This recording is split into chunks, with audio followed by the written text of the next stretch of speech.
Good afternoon, Raven County. This is Roger Glenn coming to you today from Julep Farms. Yes, sir. And we're here with Rick Weaver. He and his wife Lauren are the owner-operators. We are.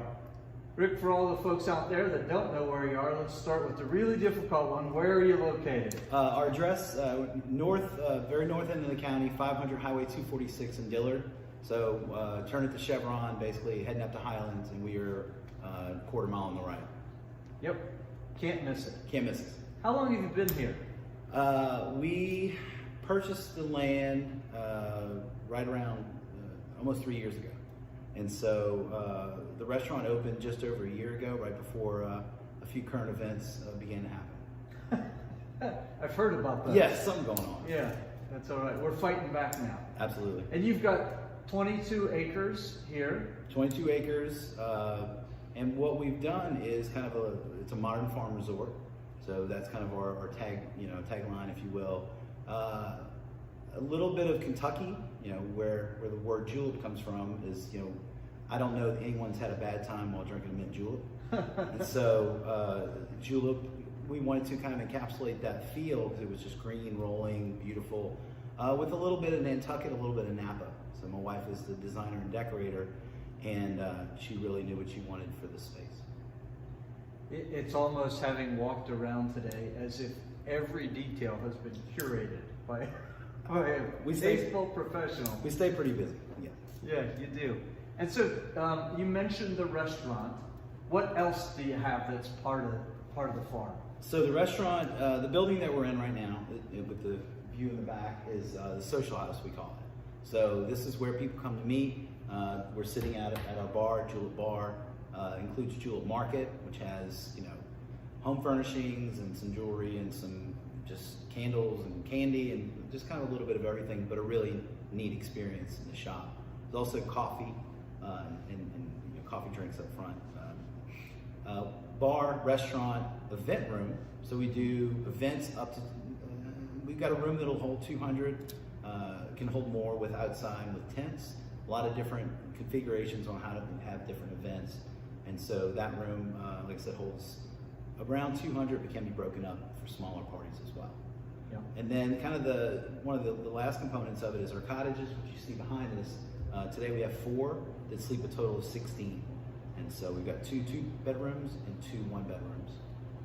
And I would say the last thing really is just the experience, the grounds. And so our animals, we've got miniature sheep, we've got miniature ponies.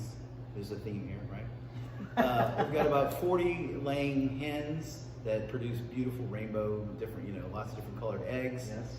A couple of Great Pyrenees, cats everywhere.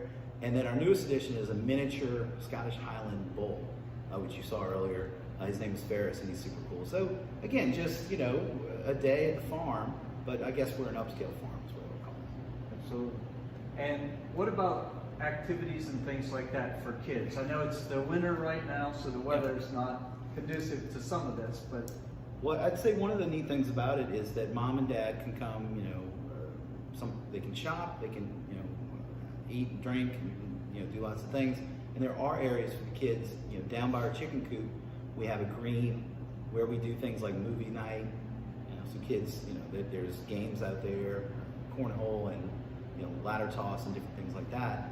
And then in season, we'll have special events where we'll have live music out there. Again, once we're able to have more of a crowd, hopefully by then we'll start being able to have more crowds and closer together, if you will.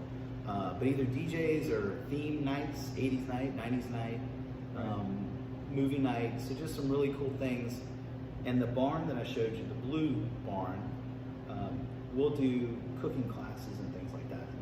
So again, we love throwing parties. I'm from New Orleans, so I never met a party I didn't like.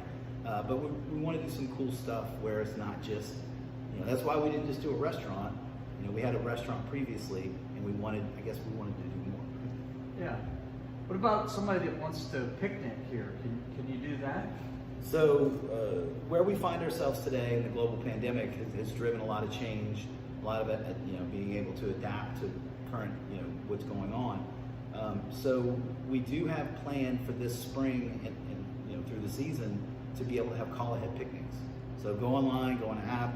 I want this, and this, and I want to pick this spot, and show up at 12:30 and everything's there ready for you. So kind of a cool, little, again, we're just trying to do unique things. Yeah, and you actually do room service to the cottages, We correct? do, we do. Yeah. What about some plans for the future? What other things are people gonna see under construction here or in development? So we really don't ever stop. I guess both my wife and I, our brains just kind of keep going. What can we do next? We do have plans for about 12 more cottages over time. We're not in a hurry to do those, but we will.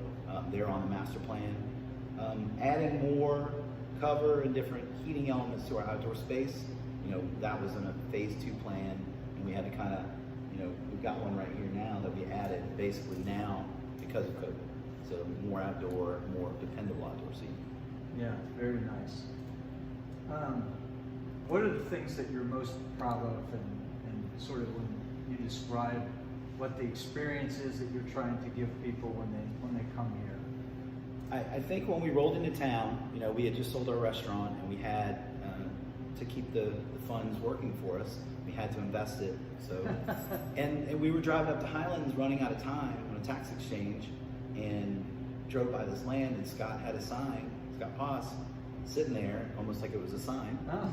And my wife had me lock the brakes up. There was an old fence and an old gate, and we pulled up to it. There were horses running around. This is, again, the Dillard's horse farm, a backup horse farm. And 30 days later, we owned it. And we had a decent idea of what we were going to do, but it certainly was not in stone.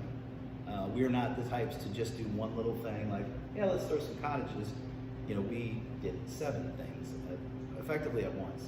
So super proud of what we developed and what we built here, the vision, and the way that we're executing. We've got a good staff right now. Our chef is fantastic. We hang our hats on our food and the experience. So it's a Highland experience, but in the valley. The Highlands folks can come down here.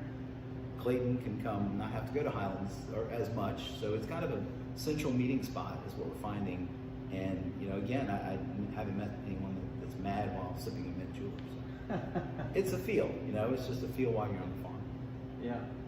Well, Rick, thanks for sitting down and talking with us today and No problem. sharing a little bit about the farm and its inception and kind of where the future direction is. Folks, if you haven't been out, it's a beautiful property, a lot to see inside and out, very tastefully done, beautiful views of the near range mountains with a lot of promise. So definitely a gem for Raven County to have you here. So whether you're local or you've got friends or family that are going to be in town, great place to come show them all the best things that Raven County has to offer. If there are other businesses that are interested in being interviewed like we did today with Julep Farms and the Weavers, feel free to contact me or Laura, and we would love to do a future feature on your business or your organization for the Park Bench Raven County website. Rick, thank you again. Thanks, no problem. Thanks, everyone.